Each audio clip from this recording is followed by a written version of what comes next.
Hello guys, welcome to my channel. இன்றைக்கு இந்த வீடியோவில் என்ன பார்க்க போகிறோம்னு சொன்னால், Bigg Boss season 9 Tamil show பேர் தான் பார்க்க போகிறோம். வீக்கெண்டு சொன்னாலே விஜய் சேதுபதி சார் வர்றது மட்டும் இல்லை, எவிக்ஷனுமே இருக்கும். இந்த வாரம் டபுள் எவிக்ஷன் இருக்கிறதுக்கு வாய்ப்பு இருக்குன்னு சொல்லலாம். ஏன்னு சொன்னால், கடந்த வாரம் எந்த எவிக்ஷனுமே நடக்கல. அதனால் இந்த வாரம் டபுள் எவிக்ஷன் இருக்கலாம். அப்படியே டபுள் எவிக்ஷனாக இருந்தால் யார் வெளியேறுவாங்க என்று சொன்னால், பார்வதி வெளியேறதுக்கு வாய்ப்பு இருக்குது. அதே மாதிரி சாண்ட்ரா வெளியேறதுக்கு வாய்ப்பு இருக்குது. இவங்களில் யாராவது ஒருத்தங்க வெளியேறதுக்கு வாய்ப்பு இருக்குது. இவங்களோட இன்னும் ஒருத்தங்க வெளியேறுவாங்க. இவங்களில் யாராவது ஒருத்தங்க தப்பிட்டாங்கன்னு சொன்னால், வெளியேறலை என்று சொன்னால், இவங்களோட இன்னொருத்தங்க வெளியேறதுக்கு வாய்ப்பு இருக்குது. அவங்க யாருன்றதை சரியாக ஊகிக்க முடியல.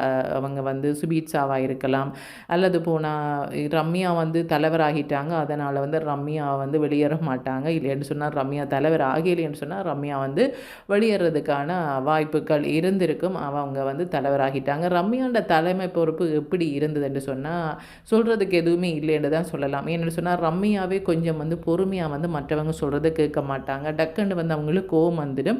கோவம் வந்தோடனே அவங்க ஏசிடுவாங்க. அந்த இடத்துல அவங்களும் குழம்பிடுவாங்க, மற்றவங்களுமே குழம்பிடுவாங்க. அந்த மாதிரியான சந்தர்ப்பங்கள் நிறையவே அவங்களோட தலைமை பொறுப்பில் இருக்கும்போது, அவங்க தலைமை பொறுப்பில் இருக்கும்போது நடந்தது. அவங்க தலைவர் இல்லாத வாரங்களே நடந்திருந்தது.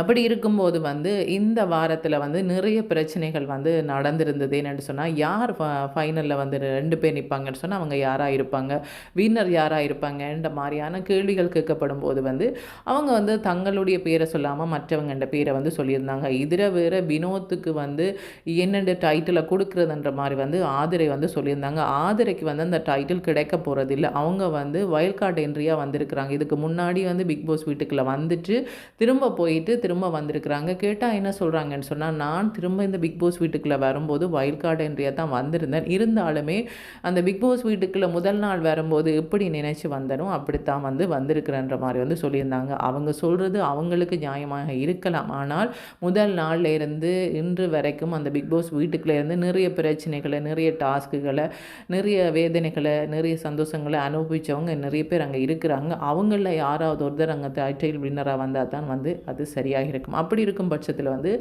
யார் யாருடைய பேர்கள் அந்த டைட்டில் வின்னராக வர வாய்ப்பு இருக்குன்னு சொல்லி கொடுக்கப்பட்ட பேர் யாருக்குன்னு சொன்னால், விக்ரம சொன்னாங்க. அதே மாதிரி பார்வதி சொன்னாங்க, வினோத்தை சொல்லியிருந்தாங்க, சாண்ட்ரா அண்ட் ஹஸ்பண்ட் சாண்ட்ராவை சொல்லியிருந்தாங்க. இதில் பார்வதி டைட்டில் வின்னர் ஆவாங்களோன்னு சொன்னால் வாய்ப்பு குறைவுண்டு தான் சொல்லலாம். ஏன்னு சொன்னால், நிறைய பிரச்சனைகள் நடந்திருக்கு.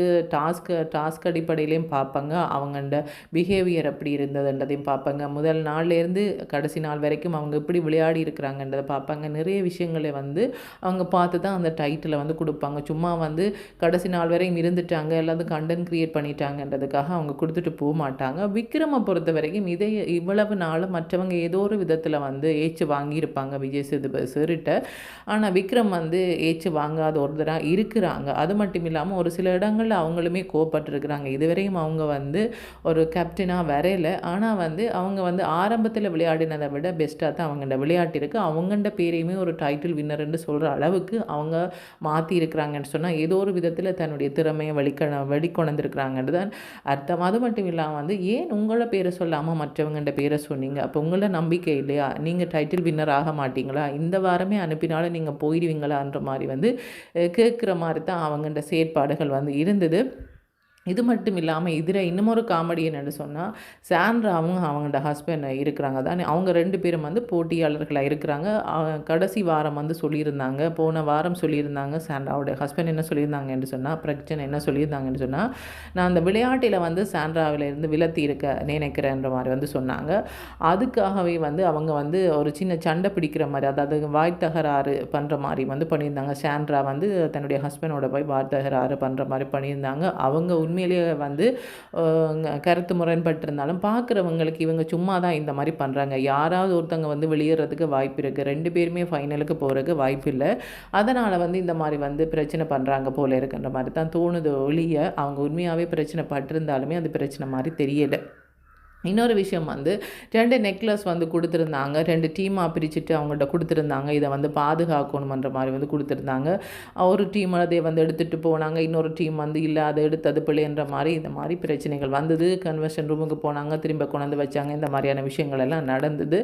அது மட்டும் இல்லாமல் ஒரு சில பேர் வந்து ஜெயிலுக்குமே போனாங்க. அந்த டாஸ்க் வந்து கொடுத்துட்டு அவங்களுக்கு வந்து சில டாஸ்க்குகளில் வந்து அவங்க சரியாக அந்த கேரக்டரில் இருக்கேன்றதுக்காகவே வந்து பிக் பாஸ் வந்து அவங்கள வந்து கண்டிச்சிருந்தாங்க. அதாவது வந்து இருந்தாங்க. என்ன இந்த மாதிரி பண்ணுறீங்க, ஒரு கொஞ்ச நேரம் கேரக்டரில் இருக்கிறீங்க, திரும்ப வந்து நார்மலுக்கு மாறிடுறீங்க.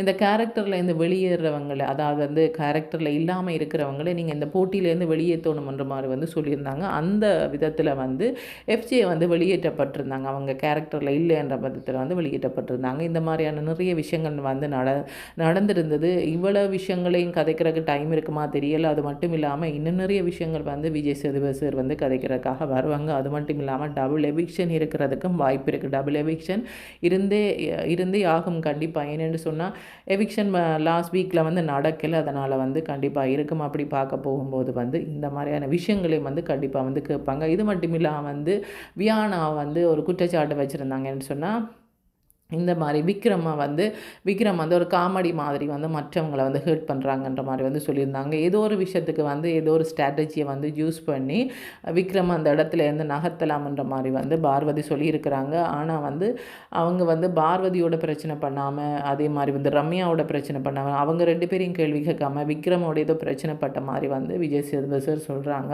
அந்த இடத்துல வந்து வியானாவை கேள்வி கேட்கும்போது வியானா என்ன சொல்கிறாங்கன்னு சொன்னால், யாரை நீங்கள் கேள்வி கேட்குறேன்டா கேட்டிருக்கணும்னு சொல்லும்போது அவங்க வந்து ரம்யா பார்வதியை தான் கேட்டிருக்கணும். அப்பயே நீங்கள் வந்து விக்ரம கேட்டிங்கன்ற மாதிரி வந்து ஒரு விஷயம் ஒன்று நடக்குது. அது என்னத்தை காட்டுது, இந்த மாதிரியான விஷயங்கள் என்னத்தை காட்டுதுன்னு சொன்னால் கண்டிப்பாக விக்ரம் வந்து ஃபைனலில் இருப்பாங்கன்றதை வந்து காட்டுது. இவ்வளோ நாளும் வந்து பேசாமல் வந்து விட்டுட்டாங்க. விக்ரம பெருசாக யாரும் டார்கெட் பண்ண மாதிரி இல்லை. பார்வதி சண்டை பிடிச்சிருப்பாங்க, வியானா சண்டை பிடிச்சிருப்பாங்க, பிரச்சனைப்பட்டிருப்பாங்க. மற்றவங்க அதிகமாக வந்து அவங்களோட பிரச்சனைப்பட்ட மாதிரி இல்லை. இனிமேல் வந்து அவங்க வந்து இவங்க ஃபைனலுக்கு போகிறக்கு வாய்ப்பு இருக்குன்ட்டு அவங்களோட பிரச்சனை பண்ணுறதுக்கு வாய்ப்பு இருக்குது. இதில் வந்து கனி வந்து இருக்கிறாங்க. கனி வந்து ஃபைனலுக்கு வருவாங்களான்னா அது கேள்விக்குறியான விஷயந்தான். ஆனால் வந்து அடுத்தடுத்த வாரங்களே அவங்க வந்து வெளியேறதுக்கான வாய்ப்பு இருக்குமே என்று சொன்னால் கடினமான டாஸ்க்குகள் கொடுக்கப்பட்டிருக்கும். தனியாக வந்து வாயால் கதைக்கிறது மட்டுமே டாஸ்க்காக இருக்காது. அவங்க இரவிரவாக நித்திரை முழித்து அவங்க வந்து ஒரு டாஸ்க்கை பண்ணுற மாதிரி இருக்கும்.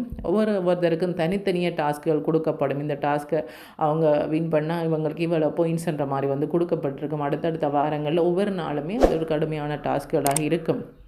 அப்படி இருக்கிற பட்சத்தில் வந்து அந்த டாஸ்கில் எல்லாம் வின் பண்ணி வரவங்க தான் வந்து ஃபைனலுக்கும் வரக்கூடியதாக இருக்கும். அது மட்டும் இல்லாமல் வந்து அந்த பிக் பாஸ் வீட்டுக்குள்ளே ஒரு நல்ல பேரோடு இருந்தவங்களுக்கு தான் அந்த டைட்டிலையும் கொடுக்க பார்ப்பாங்க. இதுவரையும் அந்த சீசன்களில் இருந்தவங்களும் ஓரளவுக்கு வந்து மற்றவங்களோடு ஒப்பிடும்போது வந்து ஓரளவுக்கு பெரிய பிரச்சனைகள் எதுவும் பண்ணாமல் இருந்தவங்களாக தான் இருந்திருப்பாங்க. அந்த டாஸ்க் அடிப்படையில் வந்து பிரச்சனைகள் நடந்திருக்குமே ஒழிய மற்றபடி வந்து தேவையில்லாமல் வார்த்தைகளை வந்து மற்றவங்களை ஹர்ட் பண்ணுற மாதிரி வார்த்தைகளை விடாதவங்களாக இருப்பாங்க.